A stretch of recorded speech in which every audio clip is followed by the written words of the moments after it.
Andhra Pradesh CM గారు చంద్రబాబు నాయుడు గారికి, ఉప ముఖ్యమంత్రి పవన్ కళ్యాణ్ గారికి, నారా లోకేష్ గారికి నమస్కారం అండి. నా పేరు రమణ, మాది కాకినాడ జిల్లా, మాది పెద్దాపురం. నేను ఎస్సీ కులస్తుని చెందినవాడిని. ఎస్సీ మాల. ఎంఎస్ఎంఈలో 2 లారీలు కొనడం జరిగింది సార్. ఇవాళకి 5వ సంవత్సరం. కాకినాడలో గణపతి గారు ఉన్నారు, జిఎం గారు. నా లారీ ఒకటి అట్టుకెళ్ళిపోయారు. నా లారీ ఇలాగ అట్టుకెళ్ళిపోయారంటే వారు వాయిదాలు కట్టకపోతే పట్టుకెళ్ళిపోతారు అని చెప్తున్నారు. మరి ఈ లోపల లారీలు కొన్నామంటే మిమ్మల్ని బేస్ చేసుకునే కదా, మీరు సబ్సిడీ ఇస్తానంటేనే కదా మేము కొన్నాం. మా లారీ అట్టుకెళ్ళిపోతే మరి మీరు డబ్బులు వేయకపోతే మీ తప్పు లేదండి. మరి ఎన్ని సంవత్సరాలకి ఇస్తారు? దానికి ఒక లిమిట్ లేదా? మీ దగ్గర పర్మిట్లు వేయాలంటే నేషనల్ పర్మిట్ లెటర్ పెట్టాలా,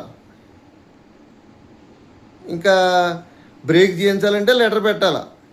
మరి ఇన్ని అథారిటీ ఉన్నదో ఇప్పుడు మాకు ఇంత పర్మిషన్ కావాలన్నట్టు డబ్బులు మరి ఇవ్వాలి కదా సార్. మీరు వేసి మీరేమైనా మధ్యలో అమ్మేస్తే మీరు అన్నట్టు తప్పులేదు.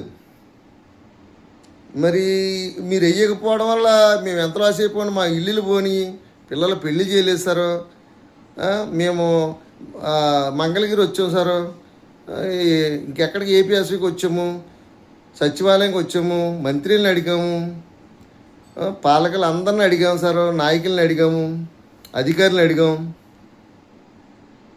మరి ఇంకా ఎవరిని అడగాలి సార్? మా నిధులు మాకు ఇవ్వకోకుండా మీరు రోజు రోజుకి ఇస్తామని చెబితే మేము ఎలా సార్ వాయిదాలు ఎలా కట్టాలి, ఎలా తిప్పాలి? లారీలు బ్యాంకు సారకమో వాయిదాకి డబ్బు వెళ్ళిపోవాలి, మీరా వేయరు. ఇంకా అప్పుడు ఆ లోన్ మాకు ఎందుకది? మరి మేము ఎలా బతకాలి సార్? మీరు మా నిధులన్నీ ఏమైపోతున్నాయి? మీరు ఇన్నిసార్లు వచ్చారు, సీఎంగా చేస్తున్నారు. మీరు భారతదేశానికే అంత తెలివైన సీఎం గారు. డ్రైవర్లకి, ఆంధ్రప్రదేశ్లో ఉన్న డ్రైవర్లకి ఎప్పుడన్నా ఇంత మేలు చేశారా సార్ మీరు? ఎన్టీ రామారావు గారు టైంలో డ్రైవర్ కాలనీ ఇచ్చారు, ఇన్సూరెన్సులు ఇవన్నీ వేసారు. ఎవరు ఏ చనిపోయినా వాళ్ళ ఫ్యామిలీ రోడ్డు పెడతారు. ఇప్పుడు దేశానికి ఓ రైతు ఎలాంటివాడో, ఓ దేశానికి